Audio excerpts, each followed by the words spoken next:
Autobiography of an Orgasm is a sexy spiritual memoir that's part steamy erotica and part straight talking advice. It's the result of Betsy Blankenbaker's tireless journey to learn everything she could about the female orgasm in a personal quest to feel as much as possible after too many years of feeling nothing at all, to solve the mystery of why she spent much of her life disconnected from her sensuality, struggling to overcome the shame of childhood sexual assault. Blankenbaker set out at age 45 to thoroughly research women's orgasm. Along the way, she spent time in bed with orgasm experts, strolled down New York's Tony Fifth Avenue with a healing jade egg in her vagina, had a spiritual awakening through orgasm in Africa, and received sacred womb rites from a shaman in the Peruvian Amazon. Through lively storytelling and a delicious sense of humor, Betsy shares why she is never able to find fulfillment in life, love, or sex prior to her pilgrimage to healing and pleasure. Her finding results of this unprecedented book, Autobiography of an Orgasm. Welcome back to the Women's Empowerment Project. So you might have guessed, we are talking about sexual healing today through the orgasm with the lovely Betsy Blankenbaker.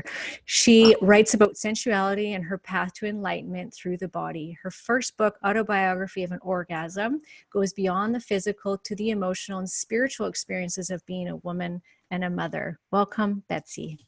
Thank you. Thank you. Yeah, basically, I wrote the book that I needed to read when I was 16 and didn't understand, what was going on with my body. And I needed to read it when I was 20 and when I was 25 and when I was 40. And there were no books like that. So I wrote the book that I needed to read. And I'm always telling women to write the book that they need to read. Oh, that's so awesome. I'm in the midst of reading it right now. And I was with one of my nieces yesterday who's 22 years old. And I said to her, I was telling her about this interview I was doing today.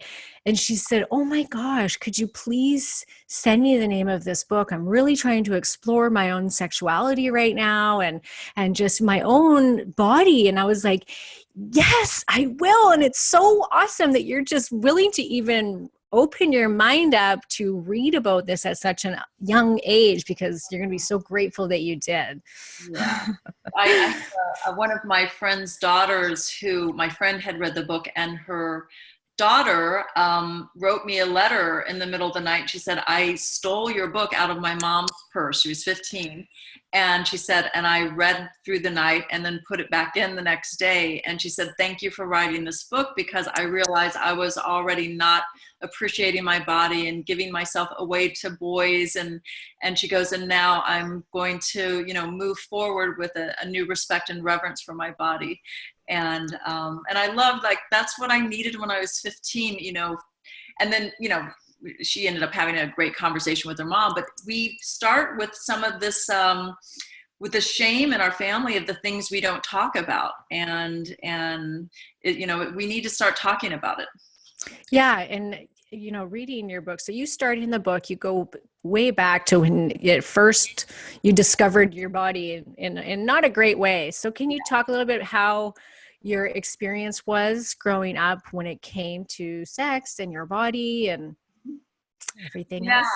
Well, and it wasn't, I really had reached the age of 45 and I was divorced and, 4 teenagers and I had this life that looked really good, but didn't feel good. And I found this letter that my daughter had written to me. She was in her teens then. And she, everybody else I looked happy to. And she said, I can tell you're not happy. And why don't you find something that you like doing that brings you joy? She said, follow your bliss and go do it. And at the time I realized, when was the last time I felt good in my body? What brings me joy? And the thing is, we can go buy things and do courses that might guarantee, new shoes might bring you joy, or a course might, but it was, in the end, it was an inside job. And I had to figure out, when was the last time I felt really good in my body? And I just kept going back of 35, 25, 15. And it took me back to when I was 6 and a teenage neighbor had molested me in my childhood bedroom. I'd completely forgotten about it. And Really? I remembered that was like I stopped dancing in ways that felt good in my body. I stopped, I carried that shame and secret with me, and then something happened 2 years later, and then 2 years later, and then 4 years later, and all these things that we don't talk about. And it wasn't that my parents said, don't talk about these things, but I grew up in a family where we didn't talk about our bodies. We didn't talk about sex. We, went to church. And so there was a lot of just, silence around our bodies, which seems crazy because we were born into this body that's meant to feel good.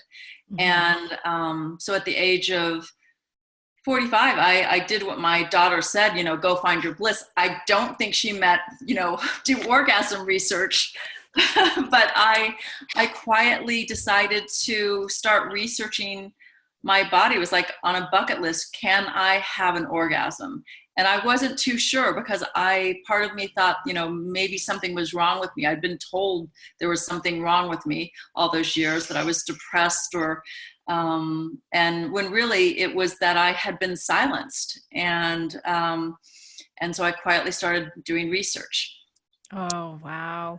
And, you can't help but think how, I would say majority of women, unfortunately, have similar stories. Maybe they weren't abused but that similar story of it wasn't talked about. I know even from my experience, nobody told me anything. I remember being put on birth control pill at like 14 years old. And because my mom had overheard a conversation that I was having on the phone, that I had been intimate with a guy, like not sex, but that I had been kissing with a boy from school or something. I don't remember the details. And so it was like, well, here, just go on the birth control pill.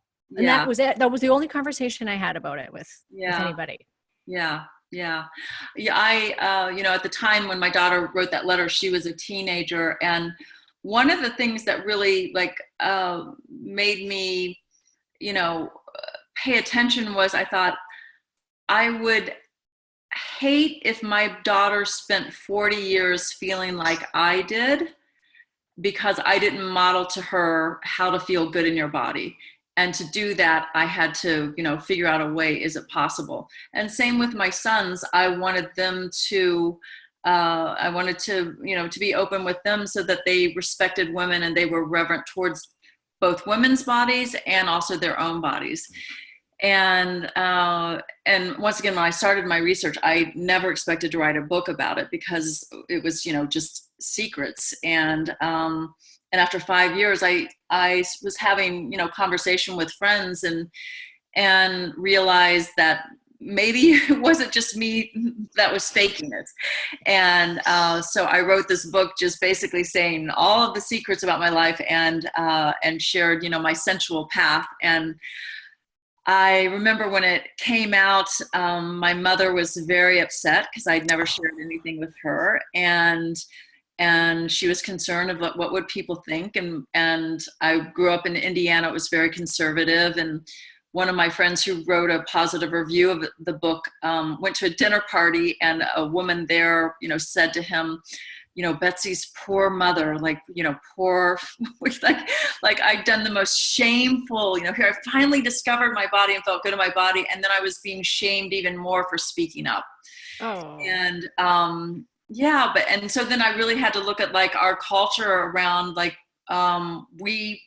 we don't want to make people uncomfortable, especially in our families. So we stay silent, and it's really causing, many major issues because then we project our pain onto other people or ourselves in other ways when we need to show up and have some uncomfortable conversations. Yeah. And this is why I've brought you on. I mean, I can't imagine how many women are listening to this right now in this age range of, between their 40s and 50s and still haven't had an orgasm, or they're still not able to have an orgasm with their partners, or they've never been in touch with their body. I think majority of women I talk to, even in my practice, that usually gets brought up at some point where it's like, oh, and I don't have any sex, any sex life or sex drive, or, it's always brought up. And 9 out of 10, they all say they don't have a sex drive. And they're like, do you got something for this? You got a supplement for this? Yeah. And I think, geez, if we could we have to educate ourselves on this matter so that we can teach our daughters, or they're going to grow up feeling the same way with this very big and very sacred part of their life that's being shut down. And Yeah. so can you tell me a little bit about your journey of making these decisions? Because you didn't go a traditional route. You weren't like, okay, I'm going to go talk to a therapist about the abuse that I've had. Yeah. So can you tell me a little bit about how Well, you decided to do what you did? yeah. Well, first of all, I was living in Indiana at the time, and there was no way I was going to, I thought I'm going to, the internet was just, happening then, and you could actually Google, like how to have an orgasm. And I just remember everything that came up. It was like, the videos were actually kind of more damaging because it looked like you needed 3 people and, multiple partners and lots of toys. And so I was like, well, I'm going to sign up for a course. And I was just taking my first son to college in New York City. And there was no way I was going to do a course in Indiana because people would know me there. So I dropped him at school and then went to a course on orgasm. And it was very unconventional. And even, what I found was like there was this underground of, I'd meet a woman at that course who would kind of whisper to me, oh, here's a somebody that you can work on that, is a master stroker for extended massive orgasm. And then, and then you should try this herbal, stick to tighten and strengthen your vagina. And so it was kind of like going from one thing to the next. And I'm making fun of it, but these things were valuable. But there also came a point that, looking for my orgasm was high maintenance. I was investing money that was my savings. Like that's how desperate I was. And what I found was I was turning, with each course, and once again, I think the experts are important and the investigation is important. But it was also where the real growth came was when I turned the research back on myself and thought, maybe I can be the sensual authority on my body. Maybe I don't need to go to this man or this woman or this course to tell me what my body feels. And that's where the breakthrough came, when I finally did what made me most uncomfortable, which was just listen to my body on a daily basis and, research my body. Right now, it's a big deal for a lot of people to go, especially if they've had some sort of abuse or assault, to go see a yoni massage therapist, who's somebody who's trained to actually massage the interior of your yoni and go inside and actually you can map your yoni, the inside of your vagina, and if you've experienced some sort of disconnection or assault, you're literally frozen on the inside.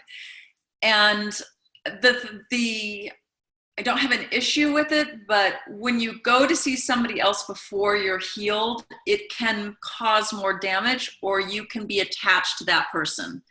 And our orgasm, our body is our own. And so the growth for me came when I thought, maybe I can be, the expert on my vagina. I can know what, the interior is like. And instead of going in and thinking like, what turns me on, and, only looking for the place that's going to bring climax, I was just curious of like, I'm going to investigate my vagina every day, both exterior and interior.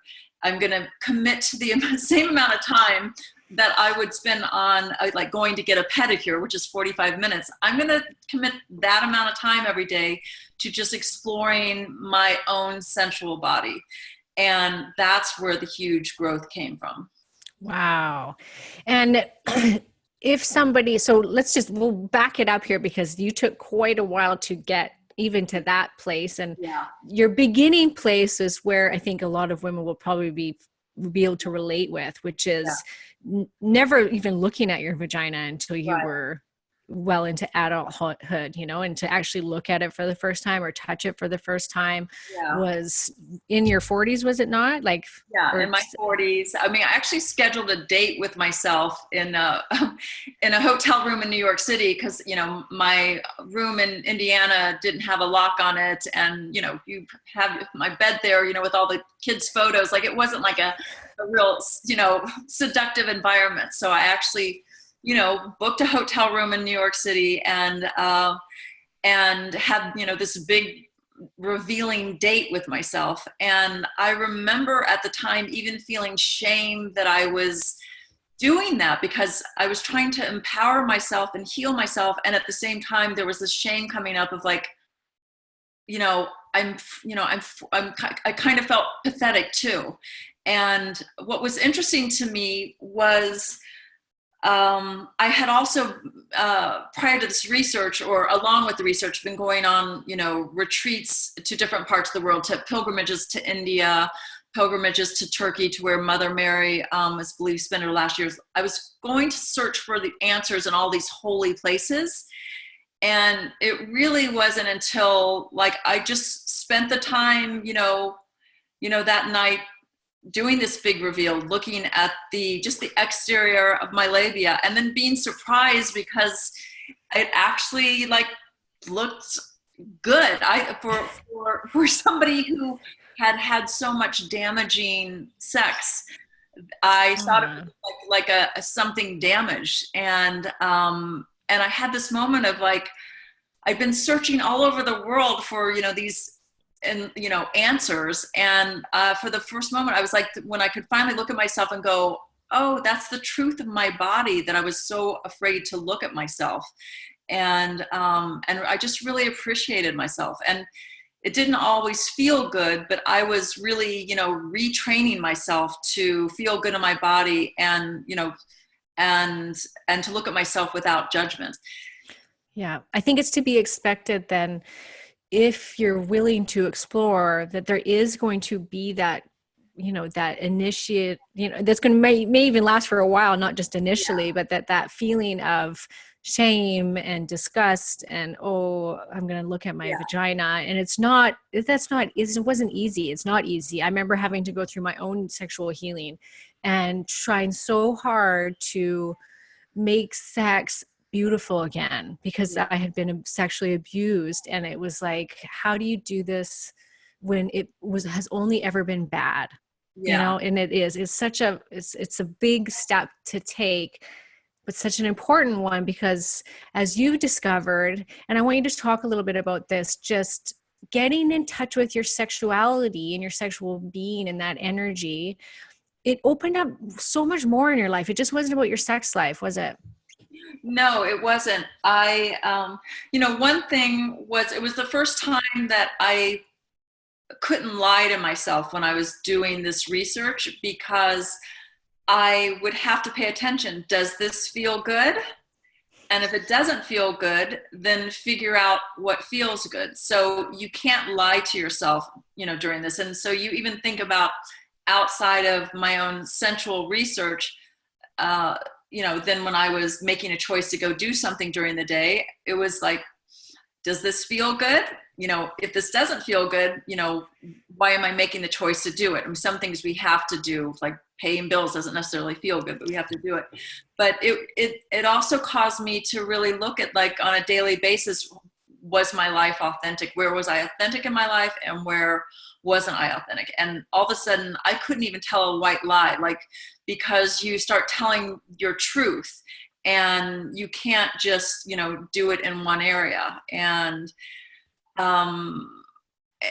it wasn't like all of a sudden I, felt joy in my body and everything, it was great. I was actually going through some, real challenges as well. But for the first time, instead of disappearing and self-medicating, for me, self-medicating was like just sleeping a lot. It's just like tuning out and taking naps.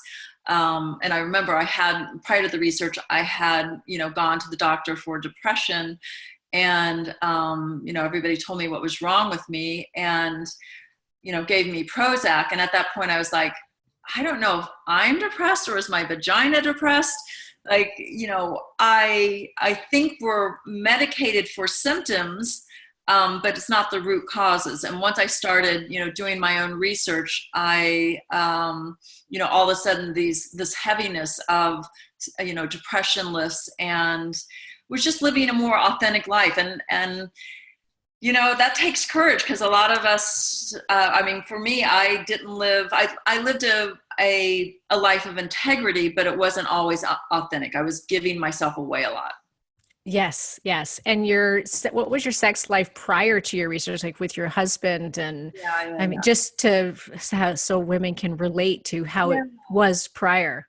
Well, one thing I will say is, with my husband, who, is a loving and compassionate person, and I had never told him about any of, the damage I experienced.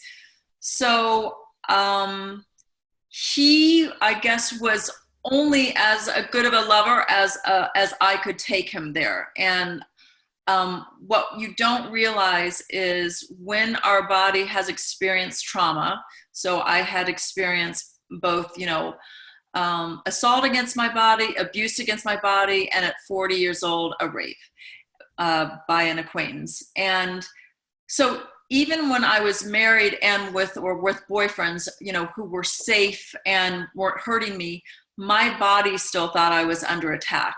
So I could be having sex, making love with a partner I love and trusted, and my body was still in this anxious state.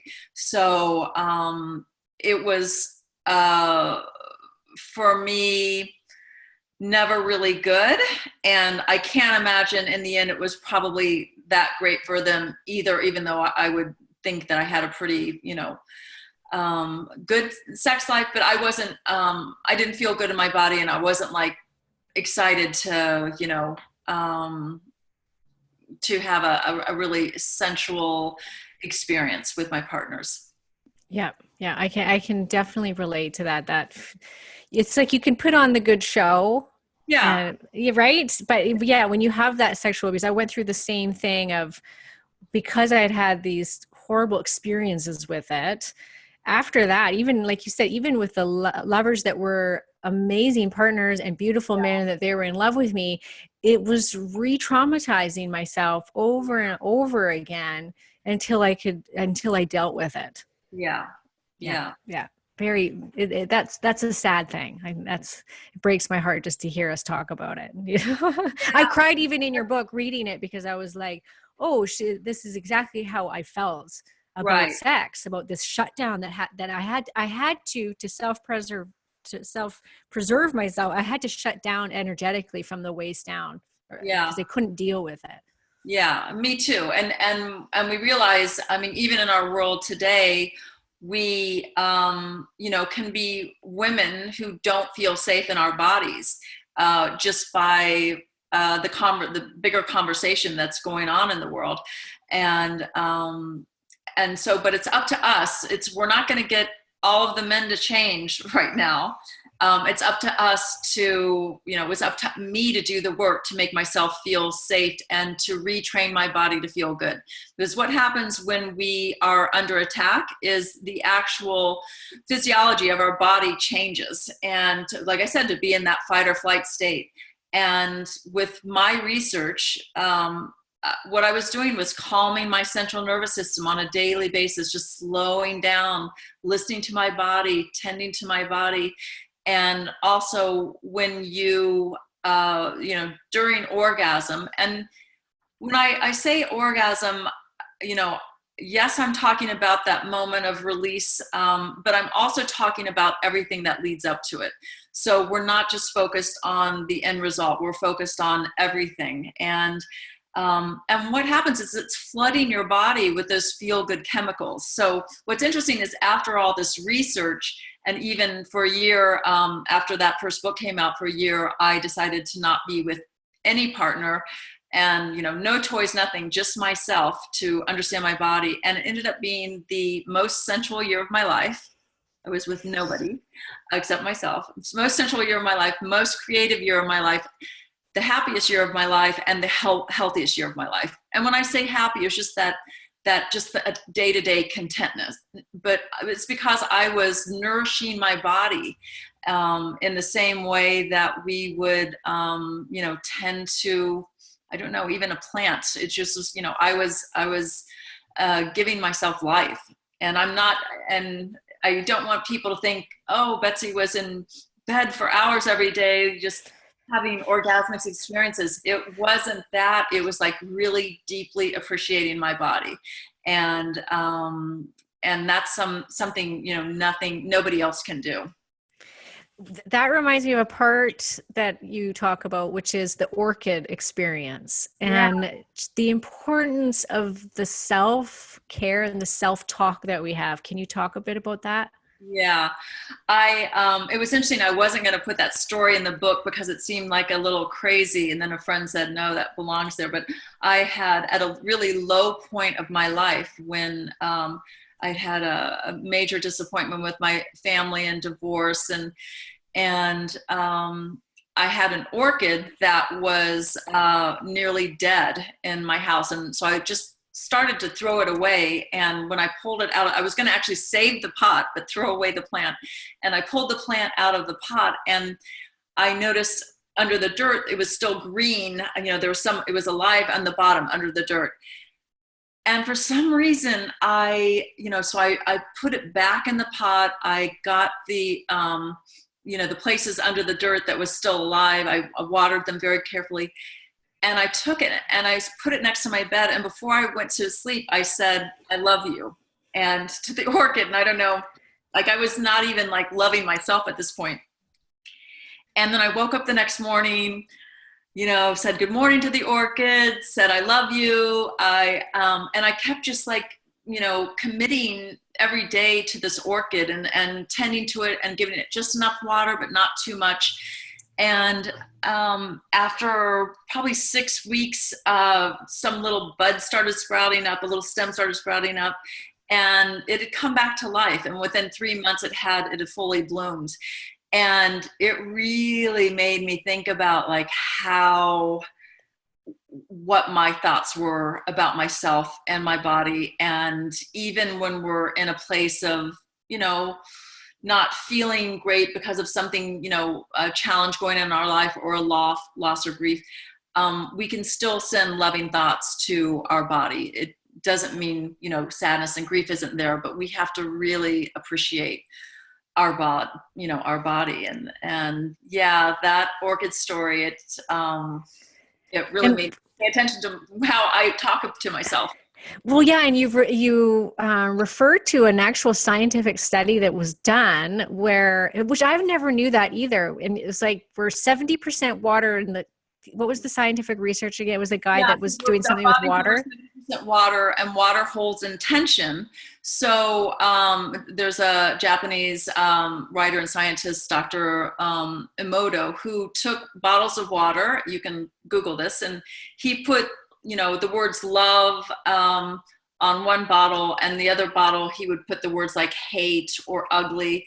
And then he would study the water molecules from each bottle, and the ones with the ugly and hate, the molecules were just muddy when they looked at them under a microscope. And the one with love and gratitude, they were beautiful. And that really made me pay attention, because this isn't just some like new age talk. This is science.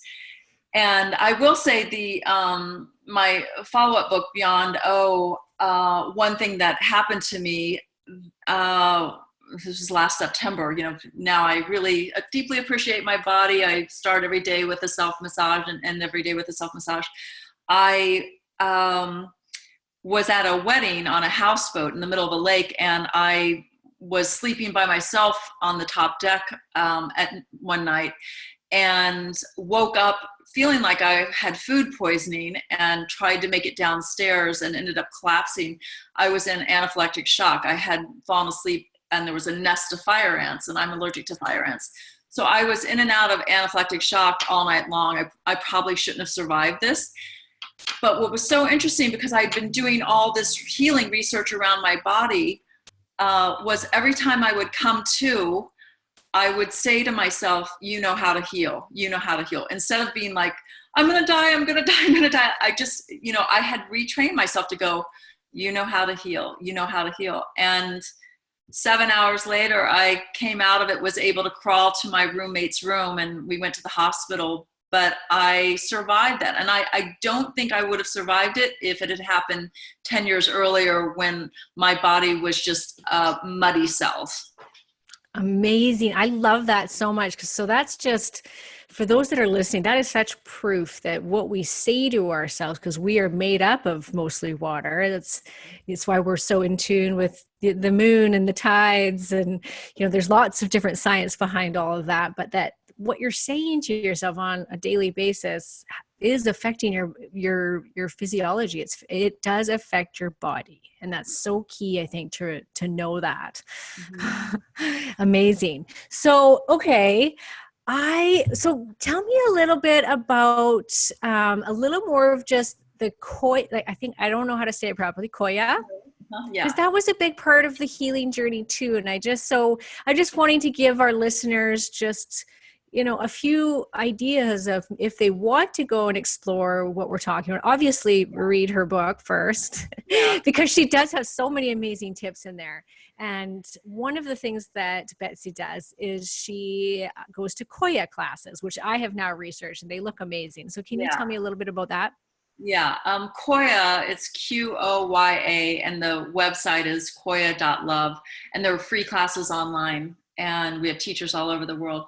But as I was, doing this healing research, going to work with all of these sensual experts and, reading every book possible, I signed up for a Koya retreat, and I was, it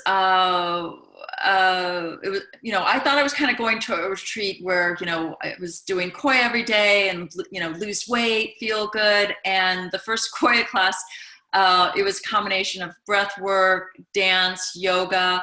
And at one point, Rochelle Sheik, the creator of Koya, she said, just, dance, with whatever you're feeling right now. And there were 30 women dancing, feeling great. And I actually went over to Rochelle and whispered, I'm like, I'm going to sit this out because I'm going through some heavy grief right now. And so I'm going to sit this out. And she goes, well, just dance with your sadness. And nobody had ever said that to me. And I was so stunned that, here I was once again, just like in my central research where I couldn't fake it. Koya, we asked that you show up to class and just dance with whatever you're feeling that day.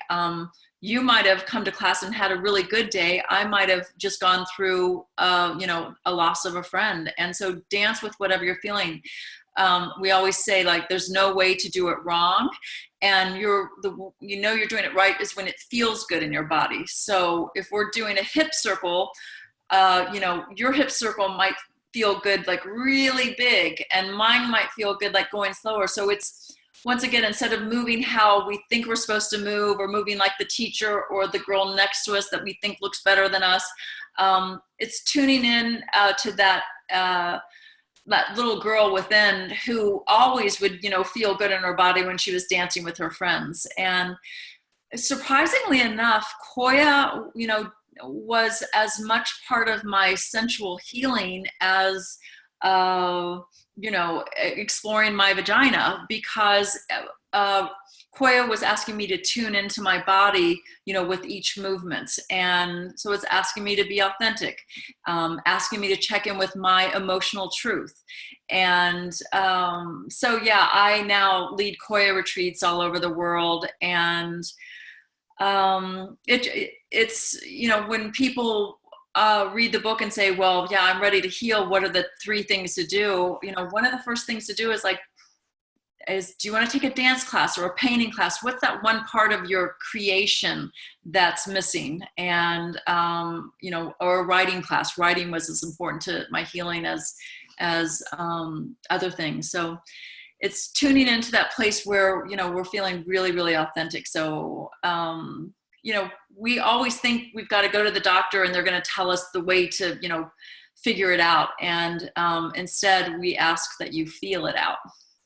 Yeah, it's a bit of a metaphor for life, really. It's like go within rather than doing what everybody wants you to do or what's expected or how you're supposed to look or Yeah. it's more about following that intuition and getting to that authentic side of yourself and bringing it out. Yeah. Yeah. And so when's your next, let's talk about the retreats then. When is your next Koya retreat?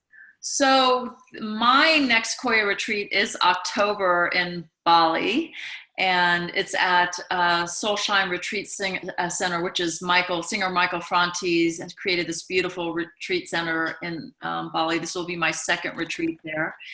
But there are actually retreats going on, every month all over the world. So you can look on the Koya site. There are many teachers teaching, all over the world. So that's my next Koya retreat. And I also have a writing retreat, writing intensive coming up in Bali as well. And I find that, writing my story helped me stop judging it and actually helped me kind of fall in love with like this girl that survived everything and then made the choice to, instead of blaming everybody else, I finally looked at, myself and said, I was part of all this. And, who am I now after it? And so writing the story was definitely very healing and empowering. I can imagine. Have you had so many women just reach out to you to say, you tell about your mom's being horrified by it, but I hope that there was a million more people that said, hey, what you did helped me immensely. Yeah, to the point where I've now every year released an anthology of reader stories. So I have 3 anthologies of Wow. about 40 reader stories at this point, and we do spoken word events all over. So yeah, everybody was sharing their stories, and I couldn't believe, how emotional and vulnerable and they were. And so yeah, it's autobiography of our orgasms. And so I'll be asking for submissions for 2018, and we'll release another book too. Oh, wow. That's amazing. And what's your second book about? My second book, Beyond-O, is it's actually it's where the first book leaves off or left off. And it's about the consequences of me telling the truth about my sensual life. So here's the problem is just because, I finally heal myself and we get up and speak the truth doesn't mean everybody's going to be cheering you on and saying, great. And that was definitely unexpected. And even within my own family, my mother was very upset. And what I love now is 2 years later, after the book came out, my mom's book club read it. And, now she's my biggest fan. And she was able to look at, her life too, and things that she didn't talk about and understand. And so it's just caused, we had some uncomfortable conversations within my family, and then it's always led us back to love. And I'm just glad instead of, faking it so that, mom would feel comfortable, with the conversation, I was able to speak my truth and just have her listen. She didn't have to fix anything, but just to have, we've got to stop these cycles of silence within our families. And so for those that are listening that can relate to your story or have their own story of not being in tune with their sexuality, where would be a great place just to start? Mm-hmm. Well, within actually it's in the first anthology. The first thing is like really feeling good in your body again. And, one thing I do every morning and every evening is a self massage. So I put on a song and spend 3 to 5 minutes just giving myself a massage, and not the type of like, I'm going to like loosen these muscles, a massage where I'm actually feeling like, do the stroke of, my fingertips feel good? And is there anything I can do to make it feel even better? So this seems like, oh, it's massage. No, we're actually letting our body know it's safe to be in our body. We live in a world that doesn't always feel safe. So on a daily basis, our skin is our largest organ. So we're using our touch to let our body know that you are safe. We are calming our central nervous system, which is also calming our digestive tract. You talk a lot about this in your work. And when we talk about trusting our gut, our enteric brain, our gut brain, that's what we're talking about. And if that's not calm, we're not going to make good decisions. So this self-massage every day is just such a good way to start. And I always tell people, do it for 7 days, but maybe do it for 30. And they will, come back to me 3 months later and say, well, nothing's changed. And I said, well, how long did you do the self-massage? And they say, oh, we just did it for 4 days. Like, no, just, you have to be disciplined with this work, and you might not feel anything right away. And then all of a sudden on day 16, you might feel the spark of a whole new neural pathway lighting up. So we have to retrain our body to feel good. Not feeling safe changes the biology of our body, and it's up to us to change it back. Yeah, and you have another one too, it reminded me, is the one that just simply take 15 minutes to just touch yourself, like whether that be on your vagina, but not to seek the end pleasure, just to get the feeling going again and the pleasure going again down in your vagina, basically. Yeah. And we really, when women say, and I was that woman of like, well, I don't think it's possible, I must be wired wrong. Well, we are really wired for joy and to feel good in our body. But if we are not, touching our inner thighs, touching the labia, as well as doing our own internal work, we are just allowing ourselves to stay shut down. And I will say, if you want to use a vibrator, great. But I found my biggest experiences happened after I let go of any toys.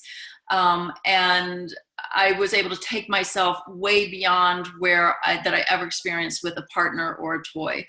But our body, we are the ones that have to, keep ourselves alive. And I'm a 55-year-old woman. And we live in a society that, basically says you're way past, your sexual prime. And I feel, more vibrant and alive than ever, but it's because I really, spend the same amount of time, that I would, getting a manicure or a pedicure or going to get my hair done. I spend the same amount of time on nourishing my sensual energy. I love that. Thank you for sharing that. And I agree with the vibrator seems to, I had to let go of that as well. And it was definitely because it desensitizes in a way I found, and it just doesn't connect the same way. And so how important is it? I just want to leave it on this note.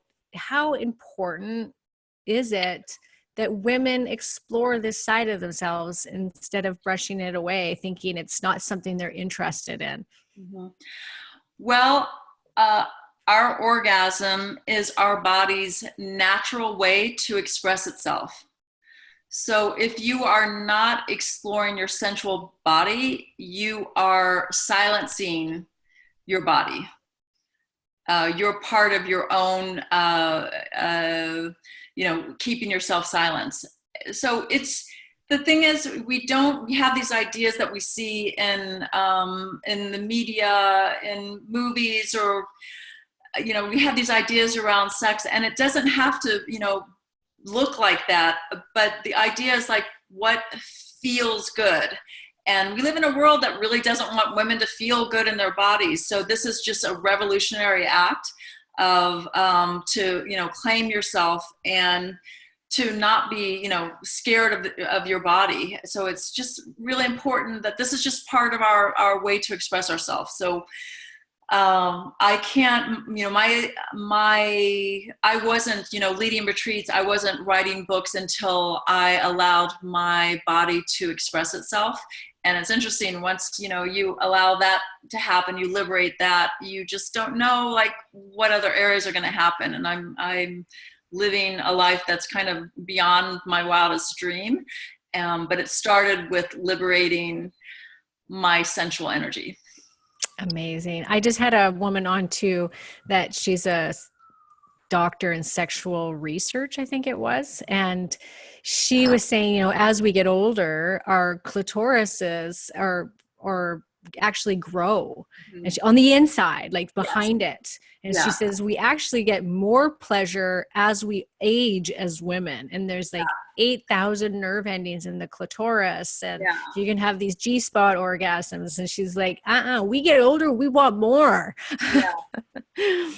Yeah. No, I mean, it's just looking at your body as a research project is just, it's fascinating. And so take away that, this has to look a certain way. But just like research, like I'm just going to research my body. I'm just going to see what's possible. Yeah, agreed. I love it. Well, thank you so much for sharing your story. And if you would like to read her book, it's on Amazon. You can get it on Kindle. She's at betsyblankenbaker.com, and I will link to that in the show notes underneath. And you can go on her retreats or join a local Koya class. But there's lots to offer in these areas. Read the book because she does give a ton of different examples and you may just find one that you connect with and say, that's where I'm going to start. I'm going to start with seeking out someone that does the yoni massage, or going to seek out a Koya person, or whatever it might be. And it just might be that book is your first step on an amazing journey of discovering your sexual being. So thank you so much, Betsy, for being here. Thank you.